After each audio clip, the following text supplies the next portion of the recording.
जय हिंद दोस्तों, मैं रवि प्रताप सिंह आया हूँ आपके सामने बूस्टर डोज प्लस सीरीज लेकर। और ये उसकी दूसरी वीडियो है। हम सौर मंडल के प्रश्न पढ़ रहे हैं अभी शुरू में, और हम मेरे दोस्तों आज 51 प्रश्न से शुरू करेंगे और 100 तक पढ़ेंगे। एक वीडियो में 50 क्वेश्चनों की बना चुका हूँ। अगर आपको वो वीडियो देखनी है तो मेरे चैनल पर चले जाइए और प्ले लिस्ट में जाकर आप देखिए ऑब्जेक्टिव क्वेश्चन। ठीक है मेरे दोस्तों, ऑब्जेक्टिव क्वेश्चन ज्योग्राफी का फोल्डर है, वहाँ पर आप देख सकते हैं। आइए मेरे दोस्तों 51वें प्रश्न को शुरू करते हैं। हमारी स्क्रीन पर ये रहा 51वां प्रश्न। मेरे दोस्तों देखिए, आकाशगंगा आकाश में दिखने वाले तारों का समूह जो हमेशा एक सा दिखाई देता है उसे क्या कहते हैं? आकाशगंगा कहते हैं मेरे दोस्तों, क्लस्टर कहते हैं, तारामंडल कहते हैं या अंतरिक्ष कहते हैं? तो मेरे दोस्तों इसका आंसर होगा मेरे दोस्तों तारामंडल। क्या होगा मेरे दोस्तों? तारामंडल। चलिए मेरे दोस्तों अगले प्रश्न की ओर चलते हैं। दूसरा प्रश्न 52 प्रश्न हमारी स्क्रीन पर। हमारी आकाशगंगा में सबसे चमकीले तारे, हमारी आकाशगंगा में सबसे चमकीले तारों का समूह है, बताइए क्या है? लानिया की है या सेरिस है या आर्यन नेबुला है? क्या है बताइए? उस समूह को क्या कहते हैं? तो देखिए मेरे दोस्तों इसका उत्तर होगा आर्यन नेबुला। तीसरा ऑप्शन इसका सही है। अगले प्रश्न की ओर चलते हैं मेरे दोस्तों। 53वां प्रश्न आपकी स्क्रीन पर है 53। अंतरिक्ष यात्री को अंतरिक्ष यान से अंतरिक्ष कैसा नजर आता है? तो बताना है मेरे दोस्तों अंतरिक्ष यात्री को अंतरिक्ष यान से अंतरिक्ष कैसा नजर आता है? हल्का नीला, गुलाबी, लाल, काला। बताइए मेरे दोस्तों कैसा नजर आएगा? तो मेरे दोस्तों चौथा ऑप्शन इसका सही है, काला। अगले प्रश्न की ओर चलते हैं मेरे दोस्तों 54। देखिए मेरे दोस्तों स्क्रीन पर है आपके 54। क्वासर क्या है? एक एस्टेरॉयड है मेरे दोस्तों, पृथ्वी पर मौजूद एक महासागर है, या एक खगोलीय पिंड जिसमें अत्यधिक ऊर्जा होती है, या सूर्य का पड़ोसी तारा है? बताइए क्या है? तो मेरे दोस्तों क्वासर क्या है? एक खगोलीय पिंड जिसमें अत्यधिक ऊर्जा निकलती है। तीसरा ऑप्शन इसका सही है। अगले प्रश्न की ओर चलते हैं मेरे दोस्तों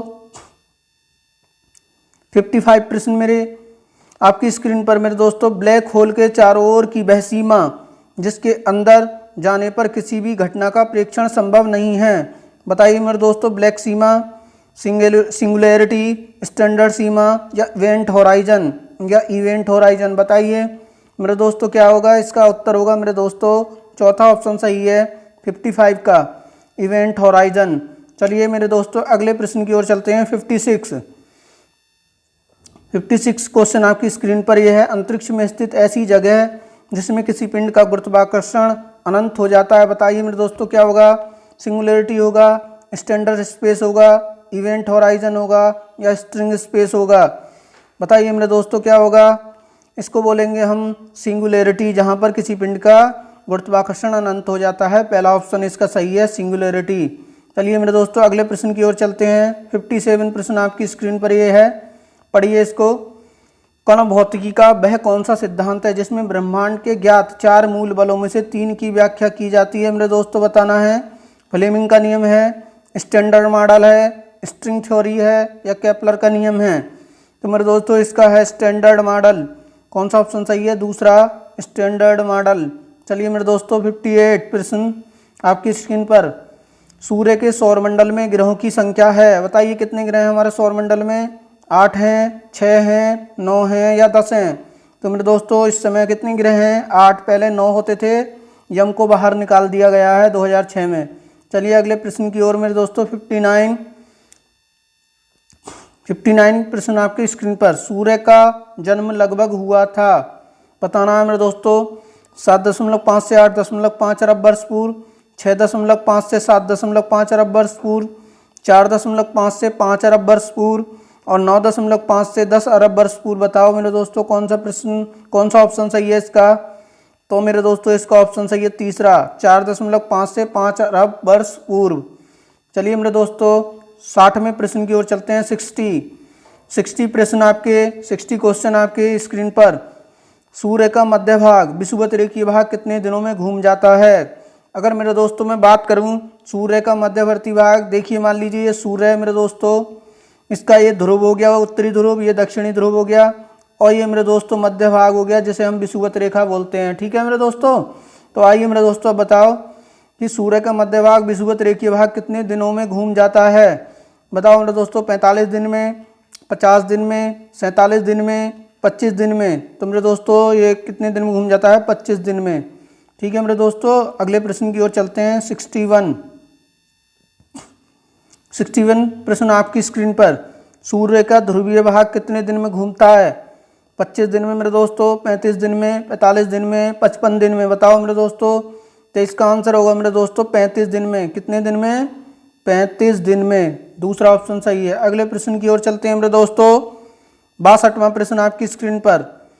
सूर्य का केंद्रीय भाग कोर का तापमान होता है 2.5 crore Celsius, 3.5 crore Celsius, 1.5 crore Celsius, 4.5 crore Celsius. बताओ मेरे दोस्तों कौन सा ऑप्शन सही होगा? तो इसमें मेरे दोस्तों तीसरा ऑप्शन सही होगा, 1.5 करोड़ सेल्सियस। ठीक है, अगले प्रश्न की ओर चलते हैं मेरे दोस्तों। 63वां प्रश्न आपकी स्क्रीन पर। सूर्य के केंद्रीय भाग में सभी पदार्थ कौन सी अवस्था में रहते हैं, ये बताना है मेरे दोस्तों।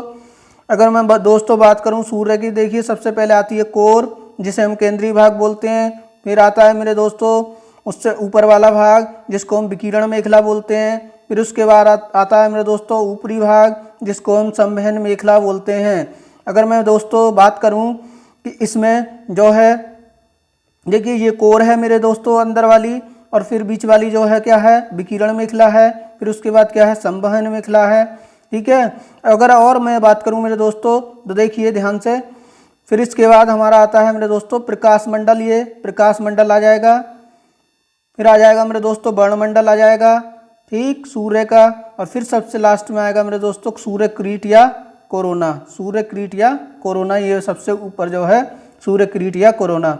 चलिए मेरे दोस्तों अब बात करते हैं हम सूर्य के केंद्रीय भाग में सभी पदार्थ कौन सी अवस्था में रहते हैं। तो बताना है मेरे दोस्तों कौन सी अवस्था में रहते हैं? प्लाज्मा अवस्था। देखिए ठोस, द्रव और गैस 3 अवस्था तो सुनी थी, एक प्लाज्मा अवस्था होती है। ठीक है, इसको हम डिटेल में साइंस में जानेंगे।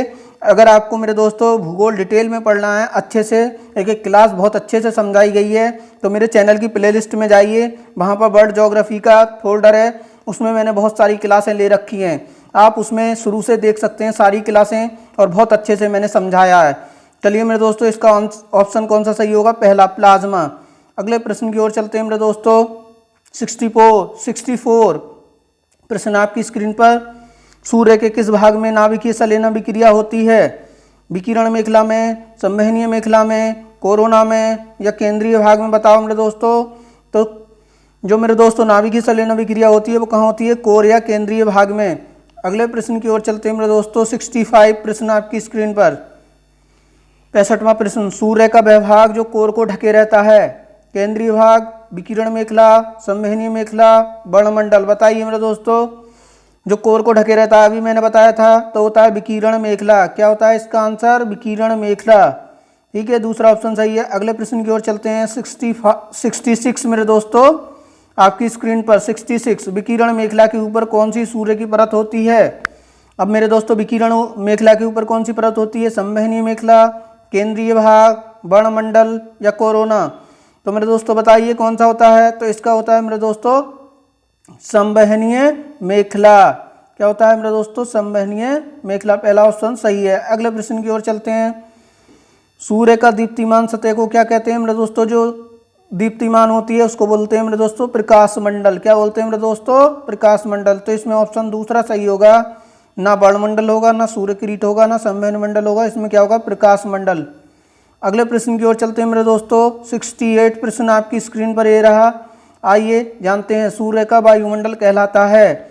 बताइए मेरे दोस्तों, सूर्य किरीट या कोरोना कहलाता है, वर्णमंडल कहलाता है, प्रकाश मंडल कहलाता है या कोर कहलाता है? मेरे दोस्तों मैंने अभी समझाया था तो आप समझ गए होंगे। तो इसमें जो है सूर्य का वायुमंडल कहलाता है वर्णमंडल। क्या कहलाता है? वर्णमंडल। दूसरा ऑप्शन सही है इसका। अगले प्रश्न की ओर चलते हैं। 69 प्रश्न आपकी स्क्रीन पर। मेरे दोस्तों सूर्य ग्रहण के समय दिखने वाले सूर्य के बृहत्तम भाग को क्या कहते हैं? जो सूर्य ग्रहण के समय हमें बाह्य भाग दिखाई देता है मेरे दोस्तों, क्या कहते हैं? देखिए मेरे दोस्तों आपको मैं समझा दूं, जब सूर्य ग्रहण होता है तो होता क्या है? देखिए ये जो है मेरे दोस्तों सूर्य का इतना हिस्सा तो हमको दिखाई देता नहीं है, ठीक है। और जब ये दिखाई नहीं देता है तो क्या होता है मेरे दोस्तों, हमको केवल इतना हिस्सा दिखाई देता है। मैं दिखा देता हूँ, ये वाला हिस्सा केवल बाहर बाहर का, ठीक है। और ये बाहर बाहर का जो रेड हिस्सा दिखा रहा हूँ मैं, ये दिखाई देता है और एक रिंग सी बन जाती है जैसे अंगूठी सी। ठीक, तो सूर्य ग्रहण के समय दिखने वाला सूर्य के बृहत्तम भाग को क्या कहते हैं ये बताना है हमें।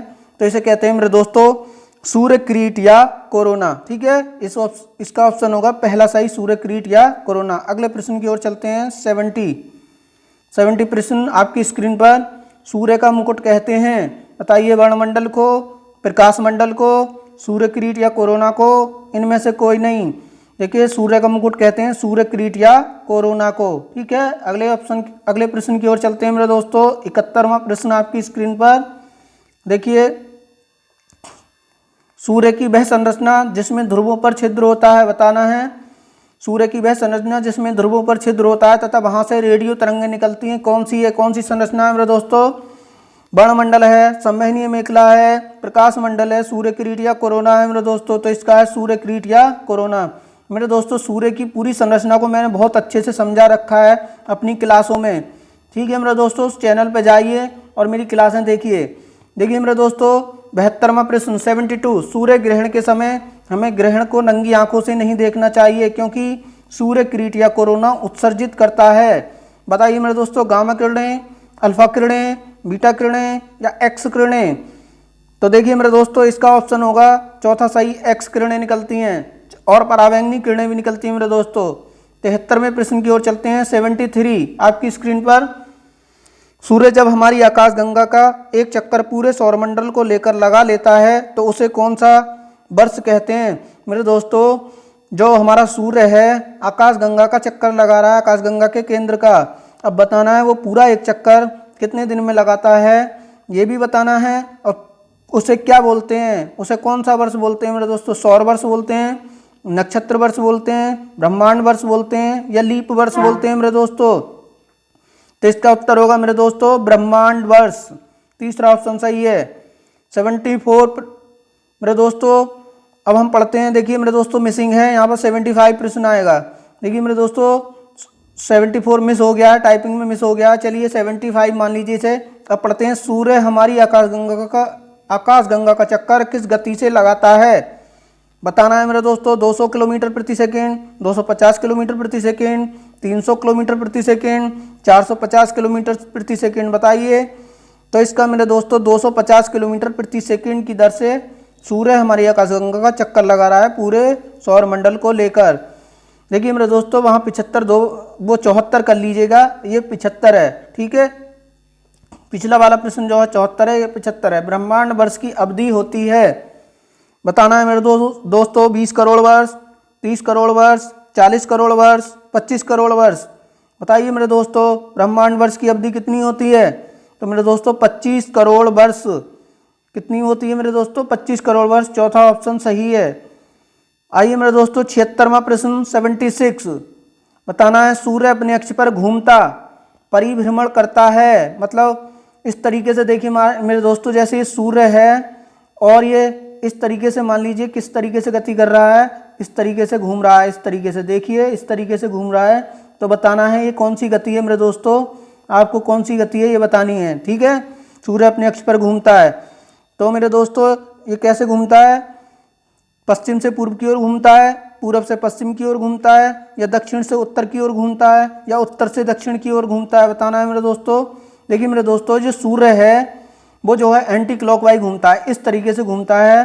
कैसे घूमता है? पश्चिम से पूरब की ओर। ठीक है मेरे दोस्तों, और हमारी पृथ्वी भी पश्चिम से पूरब की ओर ही घूमती है। तो इसका उत्तर क्या होगा मेरे दोस्तों? पश्चिम से पूरब की ओर। क्या होगा मेरे दोस्तों? पहला ऑप्शन सही है, पश्चिम से पूरब की ओर। अगले प्रश्न की ओर चलते हैं। 77 सूर्य के प्रकाश मंडल में पड़ने वाले काले रंग के धब्बों को क्या कहा जाता है मेरे दोस्तों?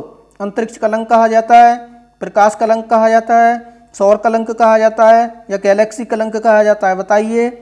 जो सूर्य के प्रकाश मंडल में काले धब्बे पड़ते हैं उनको क्या कहते हैं? तो मेरे दोस्तों अंतरिक्ष कलंक, प्रकाश कलंक या सौर कलंक? बताओ। तो मेरे दोस्तों इसका आंसर होगा मेरे दोस्तों सौर कलंक। तीसरा ऑप्शन सही है। देखिए मेरे दोस्तों सौर कलंक की खोज किसने की थी? 78 प्रश्न। सौर कलंक की खोज किसने की थी? कोपरनिकस ने की थी, गैलीलियो ने की थी, केपलर ने की थी, या हब्बल ने की थी? तो मेरे दोस्तों गैलीलियो ने की थी। किसने की थी? गैलीलियो ने।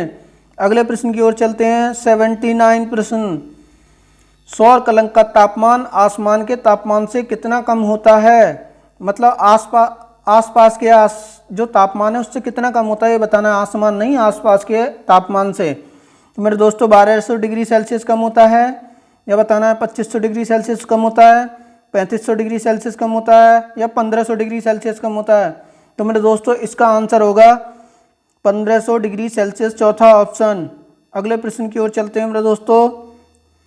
80 प्रश्न आपकी स्क्रीन पर। 80। सौर कलंक सूर्य पर किस उत्तरी तथा दक्षिणी अक्षांश के बीच बनते हैं? तो मेरे दोस्तों बताना है 5 अंश से 55 अंश उत्तरी तथा दक्षिणी अक्षांश, 5 अंश से 40 अंश उत्तरी तथा दक्षिणी अक्षांश, 10 अंश से 50 अंश उत्तरी तथा दक्षिणी अक्षांश। ये मेरे दोस्तों सूर्य की सतह पर बताए जा रहे हैं किस अंश के किस अक्षांश से किस अक्षांश के बीच बनते हैं। तो मेरे दोस्तों इसका उत्तर होगा 5 अंश से 40 अंश उत्तरी तथा दक्षिणी अक्षांश, 5 अंश से 40 अंश उत्तरी तथा दक्षिणी अक्षांश। अगले प्रश्न की ओर चलते हैं मेरे दोस्तों। 81। सौर कलंक का पूरा चक्र कितने वर्षों का होता है बताना है मेरे दोस्तों। तो सौर कलंक का पूरा चक्र कितने वर्षों का होता है? 22 वर्ष, 30 वर्ष, 35 वर्ष या 40 वर्ष। तो मेरे दोस्तों 22 वर्ष का होता है। कितने वर्ष का? 22 वर्ष का। 82 प्रश्न आपकी स्क्रीन पर मेरे दोस्तों।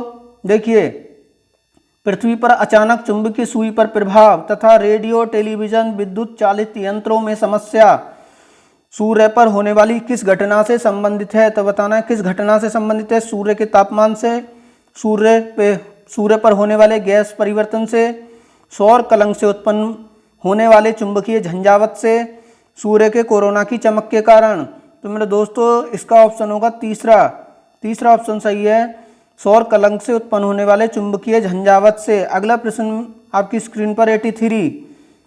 सौर कलंक का एक पूरा चक्र होता है मेरे दोस्तों। ये क्वेश्चन दोबारा हो गया है, ठीक है, लेकिन फिर भी एक बार पढ़ लीजिए। कितने वर्ष होता है? 22 वर्ष। ये टाइपिंग मिस्टेक है, इसके लिए सॉरी। अगला प्रश्न देखिए आपकी स्क्रीन पर। 84 प्रश्न। ब्रह्मांडीय किरणें सौर पवनों तथा पृथ्वी के चुंबकीय क्षेत्र के बीच घर्षण के कारण पृथ्वी के दोनों ध्रुवों पर होने वाली चमक को क्या कहते हैं? बताइए। सौर तूफान कहते हैं, सोलर हवा कहते हैं, सौर ज्वाला कहते हैं, या मेरे दोस्तों अरोरा बोलते हैं। तो इसका ऑप्शन क्या सही होगा मेरे दोस्तों? इसका होगा अरोरा। देखिए, उत्तरी तथा दक्षिणी ध्रुव पर जो चमक होती है उसको हम अरोरा बोलते हैं। 85 प्रश्न आपकी स्क्रीन पर मेरे दोस्तों। जिस दिन पृथ्वी से चंद्रमा नहीं दिखाई देता है उसे क्या कहते हैं? युति कहते हैं मेरे दोस्तों, वियुति कहते हैं, अमावस्या या न्यू मून बोलते हैं, और पूर्णिमा या फुल मून बोलते हैं। जिस दिन मेरे दोस्तों चंद्रमा नहीं दिखाई देता उस दिन क्या बोलते हैं? अमावस्या या न्यू मून बोलते हैं। अगले प्रश्न की ओर चलते हैं मेरे दोस्तों। 86 प्रश्न आपकी स्क्रीन पर। जब पृथ्वी से चंद्रमा संपूर्ण गोलाकार अवस्था में दिखाई देता है उस दिन को क्या कहते हैं मेरे दोस्तों? जिस दिन हमको पूर्ण चंद्र दिखाई देता है तो क्या कहते हैं? पूर्णिमा, फुल मून कहते हैं, अमावस्या, न्यू मून कहते हैं, या युति कहते हैं, या ब्यूति कहते हैं। तो उस दिन को मेरे दोस्तों कहते हैं पूर्णिमा या फुल मून। अगले प्रश्न की ओर। 87।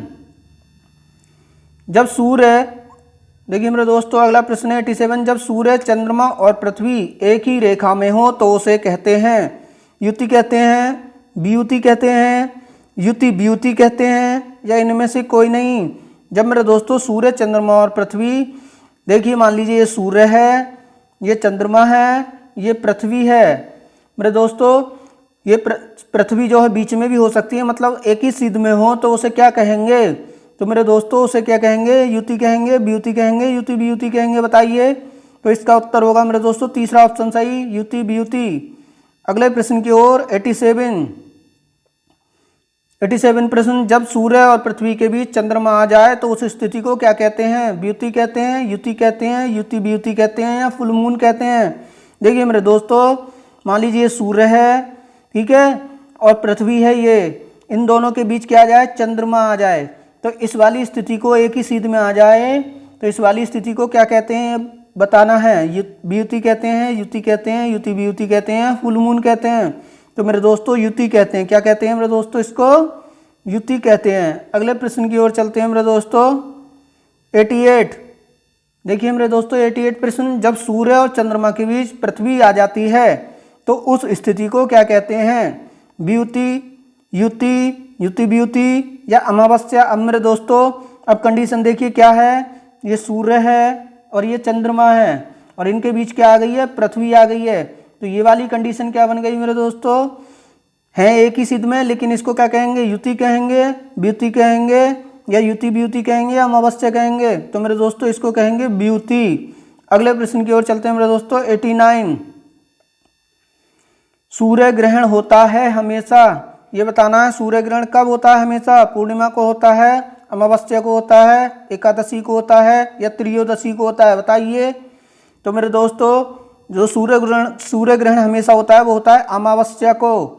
अगले प्रश्न की ओर चलते हैं मेरे दोस्तों। 90 प्रश्न, चंद्र ग्रहण होता है मेरे दोस्तों, बताना है पूर्णिमा को, अमावस्या को, चतुर्दशी को, त्रयोदशी को? बताना है मेरे दोस्तों पूर्णिमा को, अमावस्या को, चतुर्दशी को, त्रयोदशी को।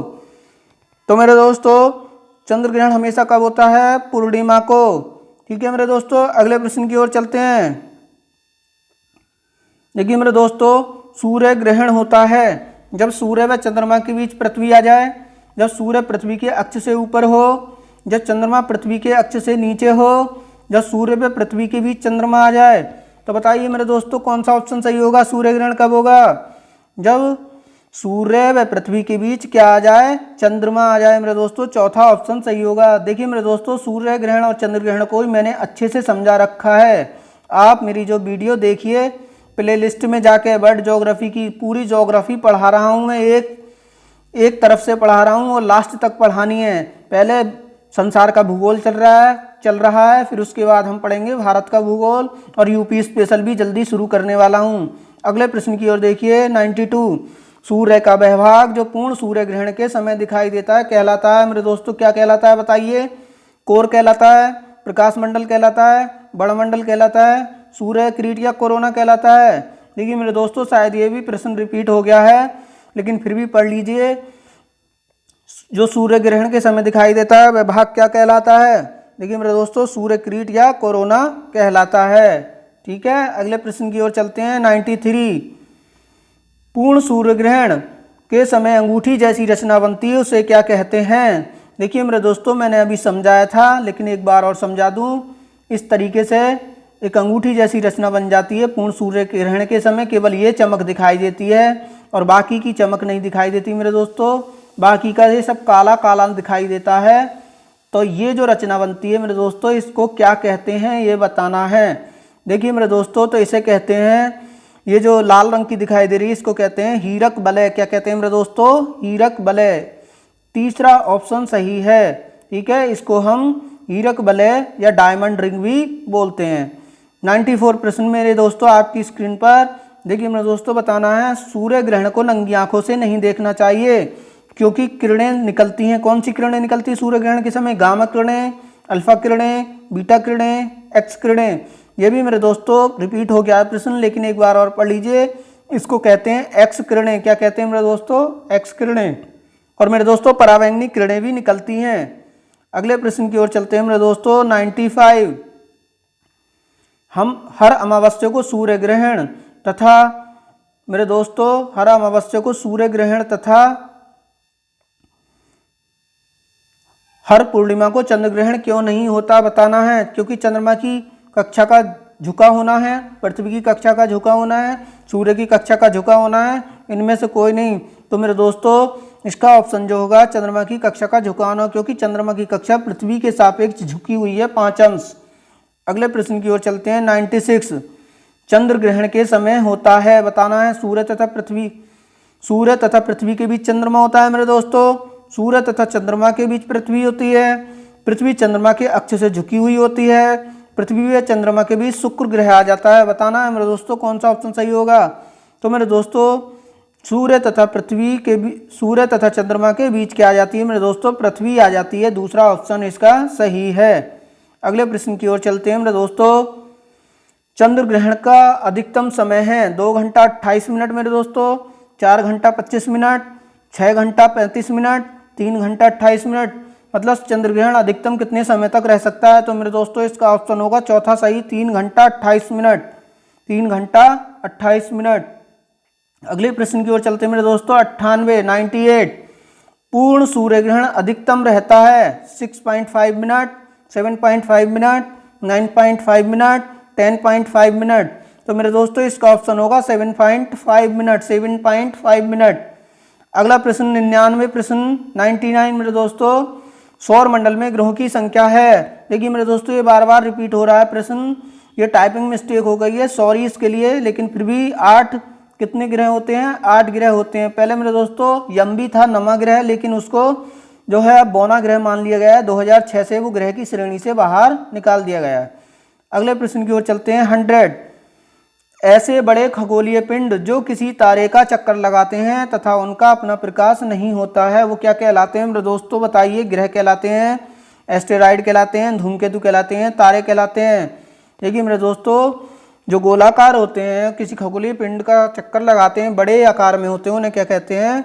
जो किसी तारे का चक्कर लगाते हैं वो खगोलीय पिंड क्या कहलाते हैं मेरे दोस्तों? ग्रह कहलाते हैं। इसी के साथ मेरे दोस्तों 100 प्रश्न पूरे हुए।